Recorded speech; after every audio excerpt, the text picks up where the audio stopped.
এই বর্ষাকালে বৃষ্টি পড়লেই কিন্তু আমাদের মনটা একটু খিচুড়ি খাওয়ার জন্য কেমন যেন হয়। আর সেই কারণেই যখন আজকে ভীষণ বৃষ্টি হচ্ছে ভাবলাম একটু খিচুড়ি বানাই। তো আপনাদের সাথেও সেই রেসিপিটা আমি শেয়ার করলাম। এখানে আমি গোবিন্দভোগ চালের পাতলা খিচুড়িটা বানিয়েছি। আপনারা চাইলে এটাকে ঘন করেও বানাতে পারেন, কিন্তু বিশ্বাস করুন যেভাবেই বানান না কেন, এই গোবিন্দভোগ চালের এই যে খিচুড়িটা, এর স্বাদটা জাস্ট বলে বোঝানো যাবে না, এত দারুণ। আর এটা আমি সম্পূর্ণ নিরামিষভাবেই বানিয়েছি, যাতে যারা আমিষ খান তারা তো খাবেনই, আর তার সাথে যারা নিরামিষ খান তারাও যেন এই রেসিপিটা ফলো করে এইভাবে বানাতে পারেন। তো চলুন ঝটপট রেসিপিটা দেখে নেওয়া যাক। আর ভিডিওটা ভালো লাগলে অবশ্যই কিন্তু আমার চ্যানেলটিকে সাবস্ক্রাইব করতে ভুলবেন না। তো খিচুড়ির জন্য আমি এখানে 200 গ্রাম গোবিন্দভোগ চালকে 30 মিনিট মতো ভিজিয়ে রেখে দিয়েছিলাম। তো তারপরে ভালো করে যখন ভিজে গেছে চালটা, 3-4 বার করে ধুয়ে নিয়েছি চালটা। আর এখানে কিছুটা সবজি নিয়েছি, যেমন গাজর, আলু, টমেটো আর কাঁচা লঙ্কা। তো আপনাদের কাছে যদি বিনস থাকে সেটাও আপনারা দিতে পারেন। আর যদি আপনারা গাজর নাও দেন, শুধু আলু দেন বা আলু গাজর কোনোটাই না দেন, তাও কিন্তু ভীষণ ভালো হবে। টমেটো আর কাঁচা লঙ্কাটা কিন্তু লাগবে।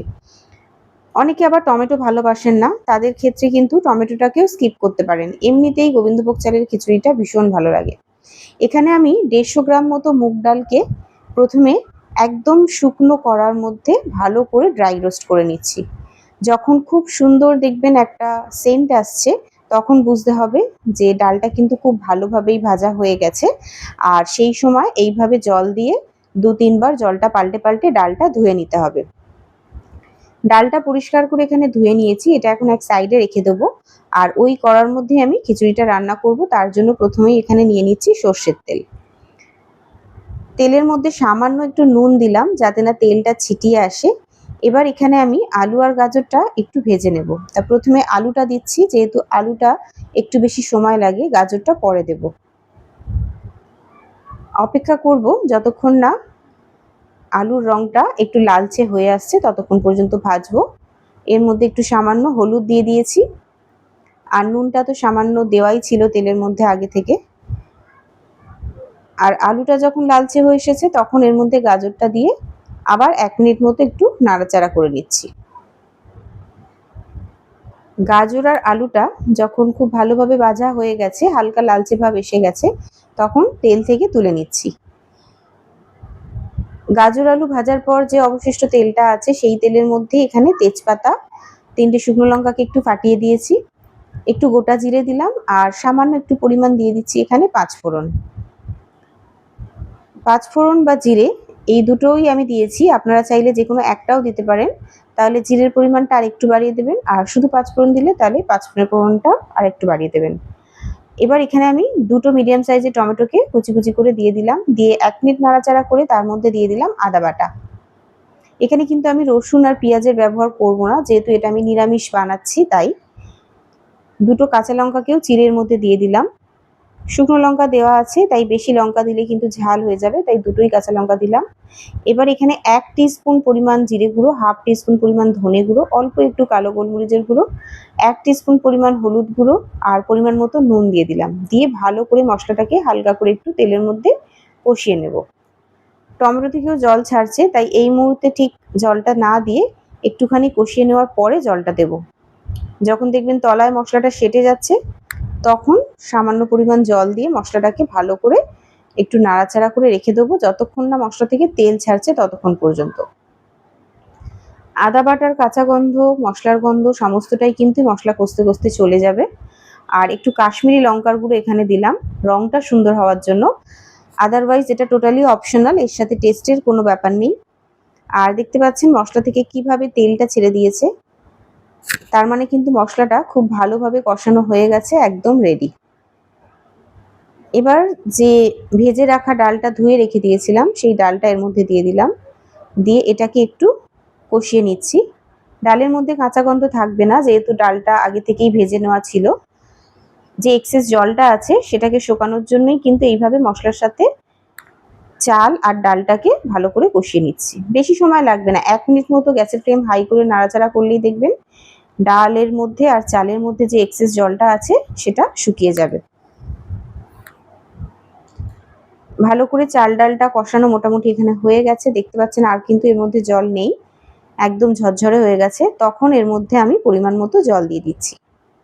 আচ্ছা, জলের পরিমাণের ব্যাপারটাও আপনাদেরকে বলে দিচ্ছি। আমি কিন্তু এখানে একটু বেশি পরিমাণ জল দিচ্ছি, কারণ আমি খিচুড়িটা একটু পাতলা বানাচ্ছি।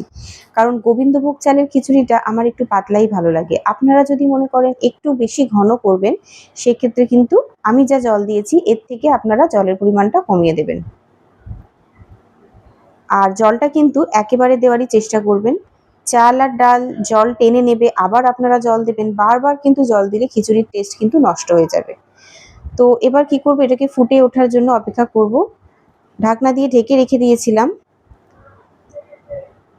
৩-৪ মিনিট পর খুলে একটু দেখলাম, না তো কিন্তু হঠাৎ করে উতলিয়ে পড়ে যাবে আর সমস্ত মশলাগুলোও কিন্তু তখন পড়ে যাবে। সেই কারণে একটু খেয়াল রাখতে হবে যেন উতলিয়ে না পড়ে যায়।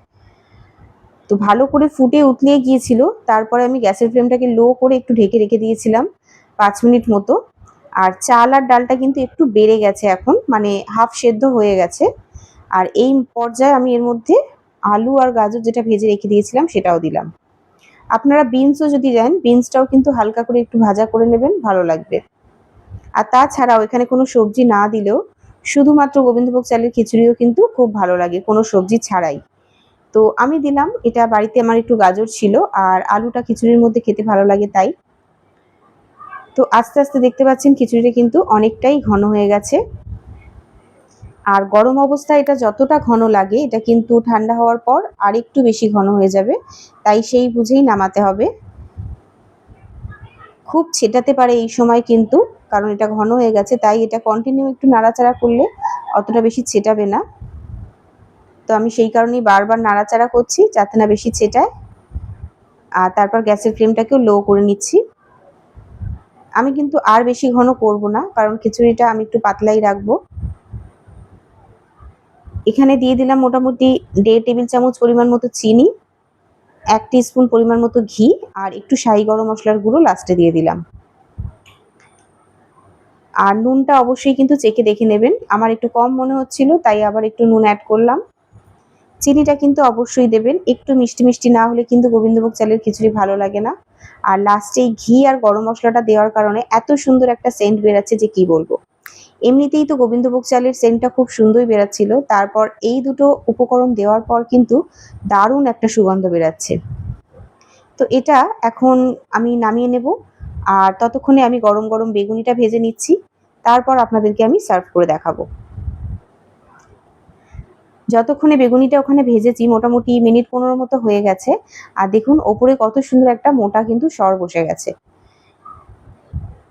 ব্যাস, এবার আর দেরি নয়, গরম গরম সার্ভ করে নেওয়ার পালা।